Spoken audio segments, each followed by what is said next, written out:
Hello, everyone. Welcome to the Warrior Insights channel. Today's topic of discussion will be the destruction of the poultry industry. If you have any news items you'd like me to review, please send them to me at warriorinsights1@gmail.com. Today's article was published this morning on my Substack, athenaangelique.substack.com, if you'd like to refer to this article or read along. What I've discovered in my research regarding the poultry industry is that there are three main themes, we'll call them, that are attacking the poultry industry. And they're all happening at once. So what happens when multitude of things happen at once? Well, I think there are more than a coincidence here. So I'm going to go over these themes. I'd like to bring to attention that, when there's a shortage in an industry, let's just say the toilet paper that happened during the pandemic, we all kind of knew that this would be a short-term event or a supply chain issue, and that eventually the production would catch up and everything would be normal again, eventually. But that would be like a one-off event. And unfortunately, that one-off event was worldwide, and that had the effect on that. But it's not just one thing. It's not just one thing. It's not localized to one region or one area. This is worldwide that these things are happening. So let's dive into the reasons why the poultry industry is being attacked on multi facets here. So I'm going to take a look at what the CDC says right now, that there's 58 million poultry that were culled or affected, aka culled for the most part, wild birds, and then they actually include a human case here. Basically, they're saying that every state has had wild bird flu, and with poultry outbreaks, almost all of the states in the United States. And states with reported cases of humans has been one. Now let's look at the worldwide view. Now, when you add up the numbers in the United Kingdom, the United States, the Czech Republic, and Europe wide, you come up with over 115 million chickens have been culled as a result of avian bird flu. So you have to think about, when they cull the chickens, are they sick? No. Not all those chickens are sick, just a certain number of those chickens have been tested positive in that flock, and then they just decide to cull all those chickens that were around the chickens that tested positive, or the whole farm, if they were all near each other. Then let's look at how they're testing for this. How do they test? Well, first of all, they have to remove the dead birds. Here's the process. They have to remove the dead birds, disinfect their facility, and bring new birds in, which is a several-month process to do. So let's just say they cull all the chickens. Well, they can't just bring in a whole new batch of chickens immediately and just start the whole process over again. Obviously, it takes quite a while to raise, let's say, 750,000 chickens, which were just killed in the Czech Republic. It takes several months to bring up production. How do they test them? Well, they kind of test them how they tested people for the pandemic, with a rapid screening process. That's just one of the tests. There are 4 different tests here, and you can read the different types in my Substack. But I'd like to focus on the first one, is the rapid testing.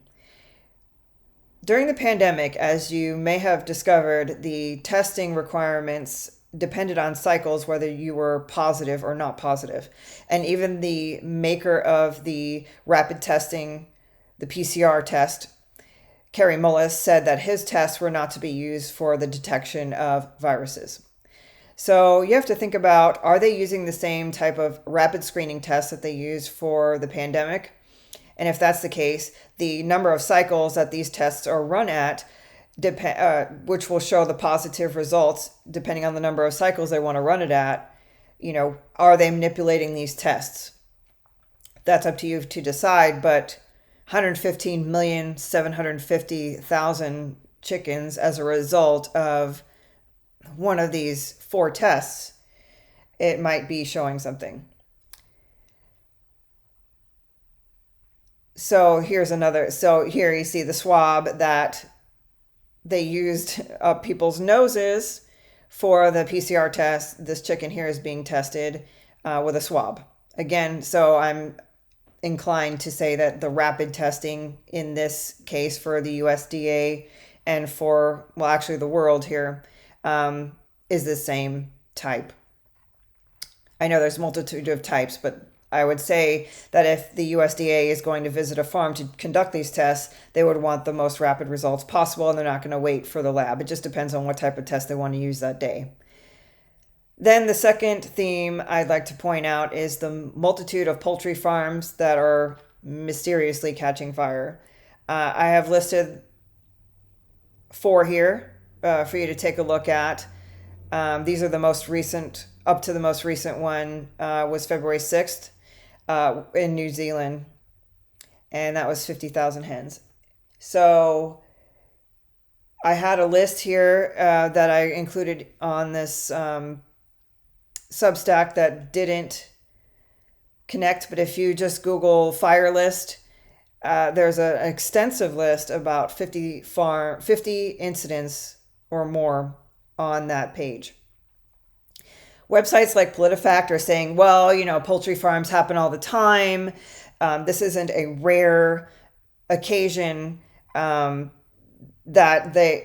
I get it. Okay, fine. You want to say poultry farms are a common thing? Okay, but poultry farms across the world, 5 pages worth over the past several years, recent years, like past 2 years, is pretty eye-opening. So take a look at that list. I'll include a link in the description since it didn't come out here in my Substack article. But so now we have 2 things. We have 115,750,000 birds that have been culled due to the avian bird flu detection and some illness alone. And then we have an enormous amount of fires also killing an enormous amount of birds. Then we look at the third element that I found is missing crucial ingredients in chicken feed, leading to decreased egg yields. So there have been reported 3 producers of food that are mainly sold by Tractor Supply. Do More, Producer's Pride, and Purina layer pellets have been widely reported by chicken farmers to lack the quantity of crucial vitamins and minerals such as methionine and cysteine. And I believe they also need vitamin D and other nutrients to produce eggs. Now, I included a link to a thread rather, in here. And you see that this has been a consistent theme amongst farmers. This is like boots on the ground reports from farmers that are saying, yes, this is a case. Some of them saying, well, no, it's normal for my hens to stop producing eggs during the wintertime. And then you have 30-year farmers saying, listen, I've raised chickens for 30 years now. There's definitely been a change. And when I changed the food back, they started producing the eggs again. And this comes from experienced farmers all the way to noobs, as this guy said, based on their own experience. So this is not any type of theory when you have a multitude of farmers saying the same thing. And when they stopped the threads on this website, people wrote new ones because the comments were no longer allowed because there were attacks on other posters, etc. So it's a common theme. Several other YouTube channels have posted about it. And here's a tweet from DC Drano. And again, this is a reoccurring theme. It's not just, for 2 months this occurred. Here is February 7th, 2023. This politician, or he covers a lot of political news. I don't know exactly who he is, but he covers a lot of political news. And he even brought this to the light of his Twitter followers. And it's an interesting coincidence when the parent company of Purina is Land O'Lakes, whose CEO is Beth Ford, and she's associated with BlackRock. And I included here his tweet, and you could check this out on your own when you get a chance. Um, I think that's important to know that everything is linked together. There are no separate incidents. You got to combine everything that you're seeing and why is it around chickens? Why is it this theme against chickens? Then, so here's just like a picture of the one of the culprit feeds, if you will. Now we have the third facet that is attacking the poultry industry, which is legislation prohibiting chickens in cages. Now, I'm all for the humane treatment of chickens, animals, farm animals. I believe that they should be raised properly, not on top of one another, not pecking each other with their beaks, clawing at each other because they're crammed in cages. I don't agree with that practice whatsoever. However, if you are going to create legislation prohibiting chickens in cages, farmers are going to need to acquire space for these chickens. And I know that some of these laws were passed in 2018 or 2020 that the farmers have had time to prepare, but a lot of farmers will say, well, I don't have money to invest in that right now. My profits are minimal as it is, and I'm just trying to get by. Especially now with inflation, the cost of feed is rising.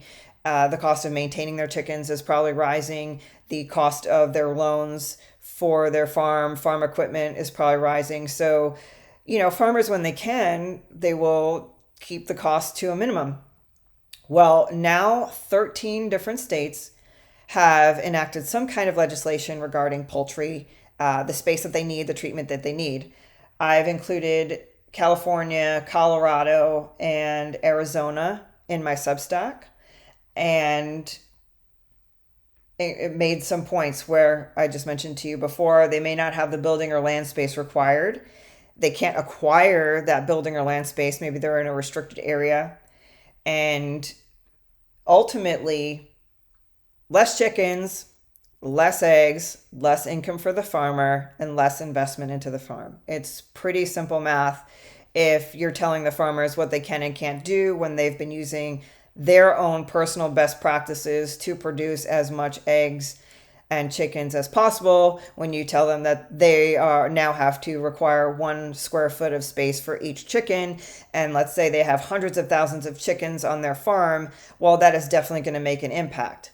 Now, again, like I said, I believe that all farm animals should be treated as best as possible, but when you do pass legislation that will reflect on the farmer and have them forced to make a decision on how they treat their chickens, then you're going to have a decreased output regardless. I included a interactive map here that shows the different legislations effects in each state. The blue states have already impacted legislation, and the yellow states have a production ban. I'm sorry. The blue states have a sales ban. The yellow states have a production ban. And if you click on each of these states that are blue or yellow, it'll tell you what the laws are, when they went into effect, or when they are going to go into effect, and what that's going to do to affect that state and their production of eggs. So, given these 3 things that I talked about here that are all impacting the poultry industry and the eggs, we have to think about what can we do. Here I included 4 suggestions. Learn how to raise your own chickens, which may or may not be possible depending on where you live. If you live in an apartment or if you live in a city area, this may not be possible. If you can't invest in your own chickens, maybe you can invest in powdered whole eggs or egg whites, which are actually very good if you find the right brands, which I included in the links in my Substack. You can research different egg substitutes altogether, or chicken substitutes if the poultry disappears. Make friends with your local farmers or co-op farmers, market providers, because there are a lot of farmers out there that may not sell their eggs in a grocery store, that you could potentially get farm fresh eggs that probably taste way better. And I know from personal experience that when I lived over in Germany and the Netherlands, that the eggs tasted a whole lot different than the eggs do in the United States. And I'm talking even the organic eggs in the United States taste different than just regular eggs over in Europe. The eggs over in Europe taste kind of a little bit more gamey and a little bit more wholesome versus the eggs in the United States. If you've lived out of the country for any number of years, you'll know what I mean. So I hope you enjoyed this video and would refer to my Substack for any more detailed information. I always try to provide you guys the best kind of information throughout my research and what I've been hearing from a multitude of channels. And also, I always try to include some action steps. What can you do to protect yourself and your family from what's going on in this crazy world that we're living in? If you like this video, I hope you like, share, and subscribe, and stay tuned for my next one. As always, stay informed, stay vigilant. Until next time, ever forward.